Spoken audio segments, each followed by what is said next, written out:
from all of the weeks. Alam mo parang ano dito, makikita mo na agad doon pala sa battle spells ng mga heroes natin na talagang ang isa sa mga pinakakailangan i-take into consideration ng Onyx is yung crowd control. Yeah. Kasi dalawang Let for a long time. And alam natin ang strength ng Uranus, kahit sino pwede gamitin yan, kahit yung tito mo nag-ML, oo, kayang gamitin yan, para kaya magpahit nakapikit. ka lang, Oo. tapos kukunat ka na yan mamaya. Kukunat ka na yan mamaya. At yun talaga, doon mo makikita na parang kung ihalin tulad mo sa basketball, ang tawag sa laruan ng Onyx, isolation. Oh. Isolate Kelra, make him do the play. Yeah.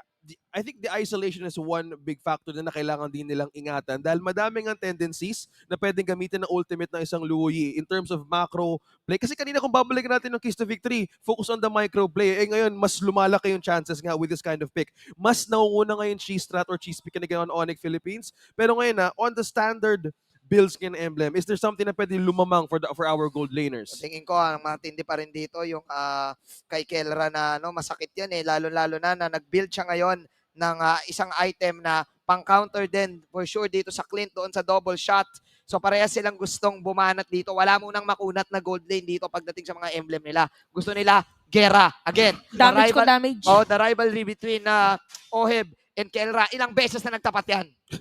Ilang beses na nagkaroon ng contention even for the gold lane. Ayan, naririnig na natin. Oy! Maagang Yun lang. first blood for Super Friends. Sakto din kasi level 4 na si yung kanyang jungler, si King Kong nung moment na yun, kaya dumiretso na rin doon sa may middle lane. Yeah, madaling maland yung combo talaga nito. Partida wala pang level 4 si Escalera.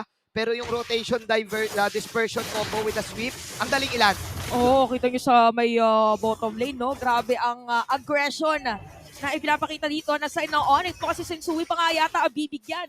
Dedire-diretso lang, ginamit na ang Embracer strat at sakto naman ang kanyang isa pang hit para makakuha ng kill. Mukhang ito yata inaantay ng Onyx para sila makasecure ng unang turtle para dito sa ating game. Yeah, early game power spike and being utilized by the Sonics. Escalera. Oh! Final slash! Meron pa ditong Cyclone Eye para makatakas. Pero rin natin merong stun from the Lugi. Pero Haji with that Minowan's Fury. Gamitin pala flicker. Pero Onyx pa rin makasecure ng pagong para dito sa ating game. Ang galing ng ginagawang poke dito ni Super Friends using the rotation dispersion combo. Kung mapapansin nyo, minsan binabato niya sa likod yung dispersion niya para makuha niya yung black and white agad na combo ng vacuum ng Luyi. But, and kailangan mo rin comment sa Escalera, yung combo nila dito, yung mga biglaang swipe, delikado ang Blacklist International sa early stages of the game kasi hindi sila nakapwesto doon sa bandang turtle fight na yun. Whoa! Early confidence right now showing kay Escalera. I think you were saying about the final slash and the flicker combo. Napaka-deadly in terms of like close range team fights, especially now na yung lineup nga nila dito. We have the Minotaur with the Barat, so mas malapit yung engagement, so kailangan nila naging worry about their spaces. O kaya din siguro talagang tuloy, grabe naman, biglang apat yung nasa may taas. Pero kaya din tuloy-tuloy nagiging rotation dito ng Onyx kasi alam nila na yung strength nila is talagang hindi nila pahihingahin yung kalaban na. So ano lang saglit. Another satisfied client. Oo. Saglit Malinis. lang. Si Escalera, nilinis niya lang. 5-star feedback. Nilinis niya lang. Kasi akala niya talaga papasok si Sensui doon.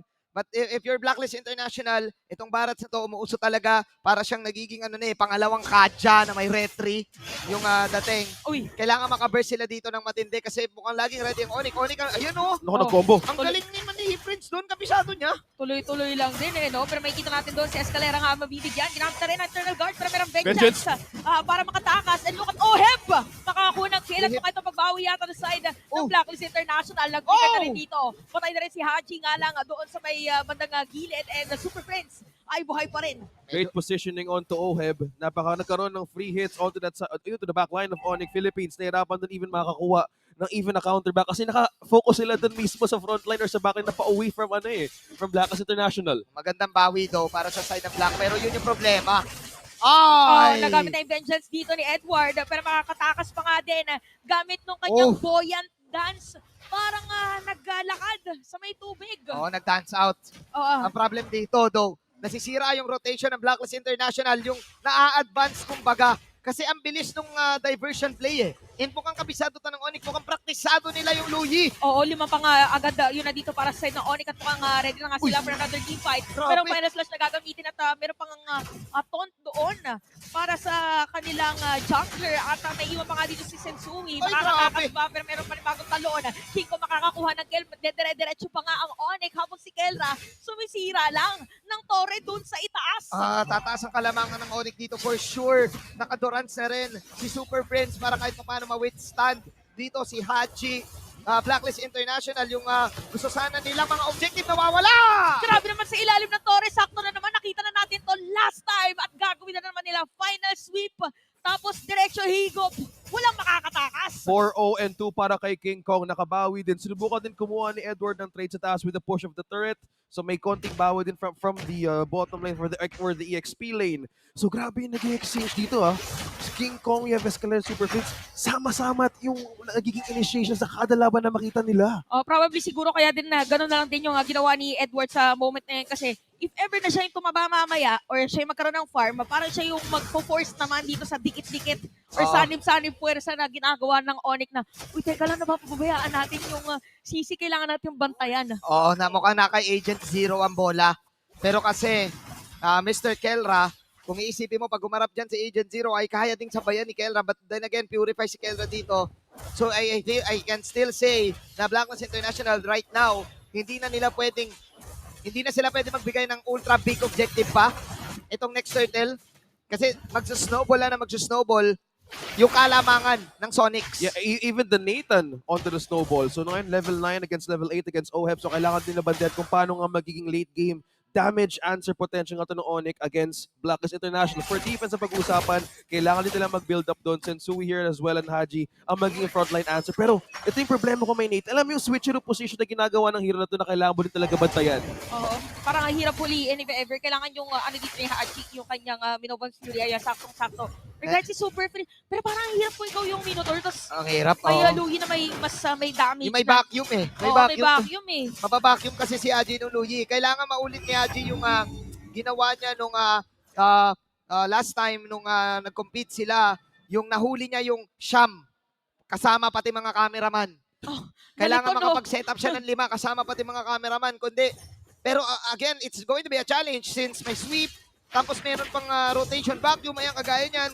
Ayun o. Madidisorient ka eh. Ito na naman para nakita na natin yun ng isang araw. Sakto na naman dito ang final slash. Diretso pag-uha at ginamit pa nga doon yung kanyang another skill.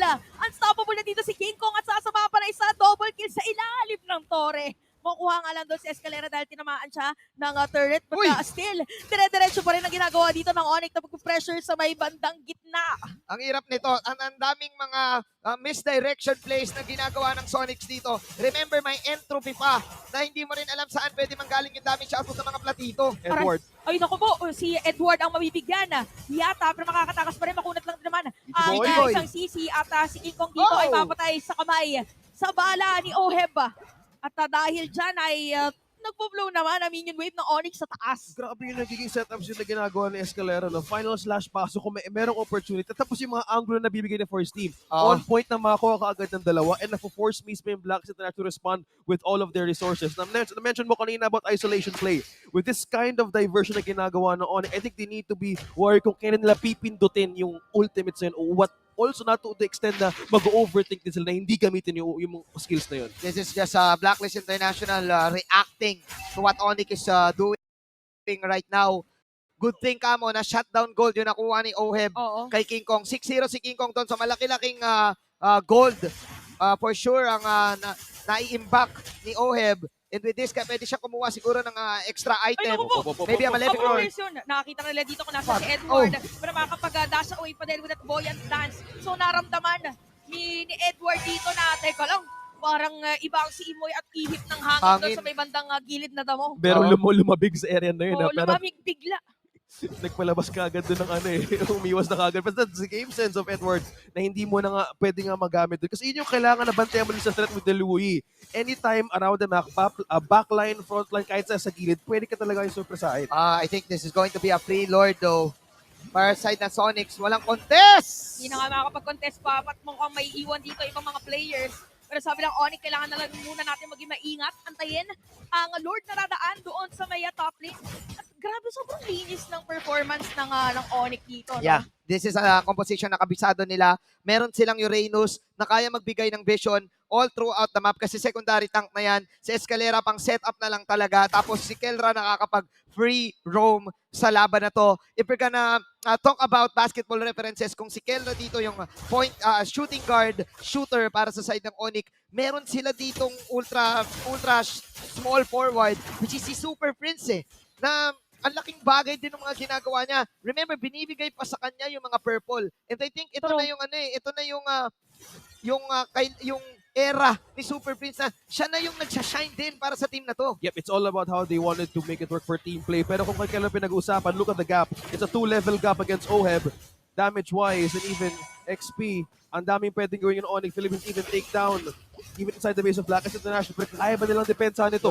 Medyo mahirap yata para dito sa side ng Blacklist International. Kailangan mo nilang antayin na magkaroon ng item. Pero yung Onyx dito talaga nasira na nila lahat ng second tier turret para sa ating 11-minute game time. This is going to be hard para sa side ng Blacklist International. Kailangan nila dito ng mala-impactong setup with the Minuan Fury plus yung Eternal Guard ni Haji. Kung ikaw ay part ng agents, kasi itong game number 1 is really going towards the way ng ang pagdadrive nitong Onyx. Nagpakunat pa sila dito.